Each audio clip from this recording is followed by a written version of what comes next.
नमस्कार. माझं नाव ऐश्वर्या रोहन शिंदे नाईक. 2017 साली जानेवारी महिन्यात 23 तारखेला माझं लग्न रोहन शिंदे नाईक यांच्याशी झालं होतं. त्यांना माझ्या वडिलांनी 25 तोळे सोनं, 2.5 किलो चांदी आणि 2 लाख रुपये कपड्यांना असं दिलं होतं. एक 6-7 महिने माझा संसार चांगला चालू होता. त्यानंतर त्यांनी त्यांच्या उद्योगांसाठी पैशांची मागणी करत मला सारखं शारीरिक आणि मानसिक त्रास देत होते. माझे पती आणि राहुल शिंदे नाईक यांनी मला सारखं शारीरिक आणि मानसिक छळ करत होते.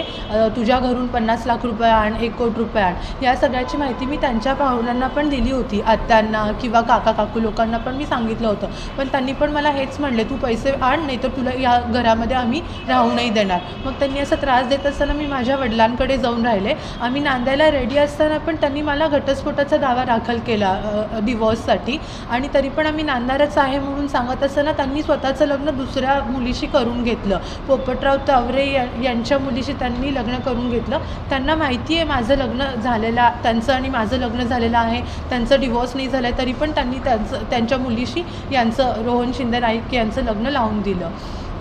आणि आता मध्यंतरी 2 तारखेला त्यांनी येऊन मला धमकी देऊन गेले. आता माझ्या भावानी नगरसेवक झालेला आहे पंढरपुरामध्ये. आमचं राजकीय बळ पण जास्त आहे. तू आमचं काही उखाडू शकत नाही. तुला किती वरपर्यंत जायचं आहे तिथे जा, तू आमचं काहीच नाही बिघाडू शकत. आता आज माझा भाऊ म्हणजे एकनाथ शिंदे साहेबांच्या पक्षामध्ये पण आम्ही आता प्रवेश घेणार आहे. त्यामुळे तू आमचं काहीच बिघाडू शकत नाही. तुला किती वरपर्यंत जायचं आहे जा.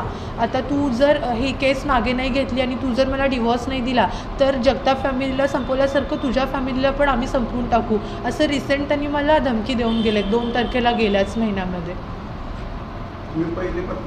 हां, मी त्यांची पहिली पत्नी आहे.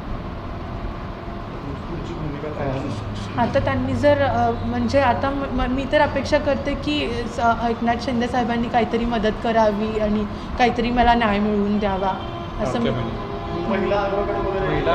हां, आता ते निर्जरा पथकांचे हेड आहेत, त्यांनीच माझं तपास करत आहेत, PSI मॅम. मग त्यांच्याकडून पण मदतीचीच अपेक्षा आहे आम्हाला.